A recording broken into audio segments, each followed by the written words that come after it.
talk today about the instant that changes our world, us and the world around us.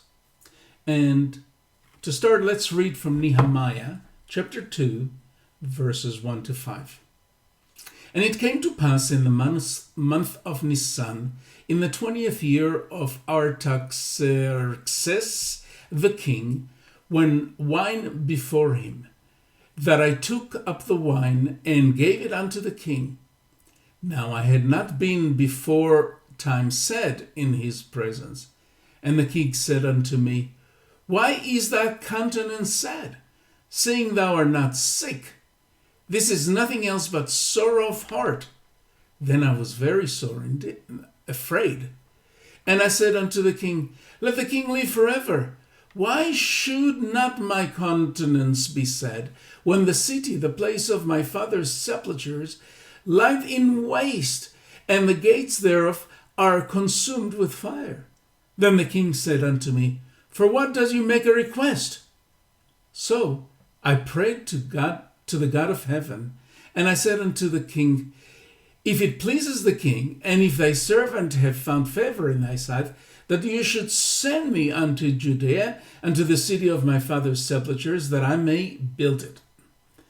What happened here is that Nehemiah received bad news from Jerusalem about the state of Jerusalem, and he's devastated.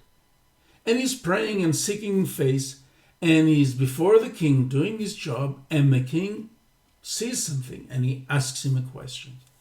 Now, that moment between the question of the king and the answer of Nehemiah is that instant, that moment where eternity intervened in reality, where Nehemiah involved eternity in the reality and changed the reality. It is that instant that changed Nehemiah's life and the life of the people of Jerusalem and the history of Jerusalem. See, most of us in that situation would have been a bit panicked and respond on what I call automatic pilot. We would use our past experience. We would use what we know about the person in front of us to try to come up with something. Nehemiah reacts in a different way. He stops and he prays. Now, he doesn't go to the back room and cover his head and pray and fast and read his Bible. He throws up a fast prayer. Probably a fast prayer asking God for wisdom, asking God for the right words, asking God to direct him as he speaks to the king. And he obeys to what he feels God is telling him. This is the moment where, or the instant where Nehemiah brought in God into his presence. Now, we have to understand that this moment between the question and the response, like we said, changed the life of Nehemiah and the life of those in Jerusalem. And that moment between what happens around us and our response to what happened around us in words and in deeds can change our own history and the history of the people around us. Because see, everything we do, everything we say is a response to something that happened, either externally or internally, inside of us. But we respond to things, we decide how to respond. Nobody forces us to be angry. Nobody forces us to do anything. We respond how we decide how we will respond. And every decision is a crossroad. Every decision that we make is a crossroad that decides which way, which road our life would take, where we will arrive at the end of our way. And if we respond in what I call automatic pilot, we will always get the same results. Nothing will change. But if we're like Nehemiah, that stops and ask God how to respond, and then respond according to what God gives him,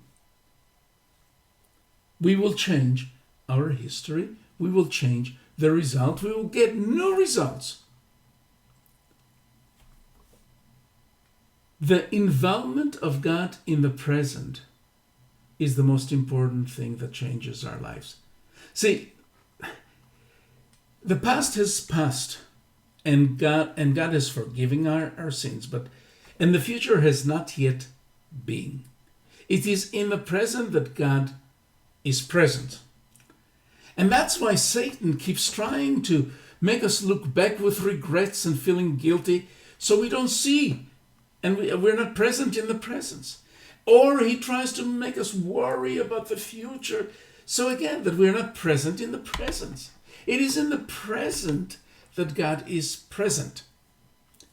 And it is in that present, in that instant, that we can involve him in our life and change it. If you will live like Nehemiah, and if you will involve God in every decision that you make, if you will keep asking him, God, not my will, but your will be done. What do you want me to do? How do you want me to react? How do you want me to be? Then your life will be changed. The results of your life, the end of your life will be different. And you will see the changes in you and the changes in the people around me. So it's really up to you. Will you stop in the moment of decision of response and involve God in it? God bless you.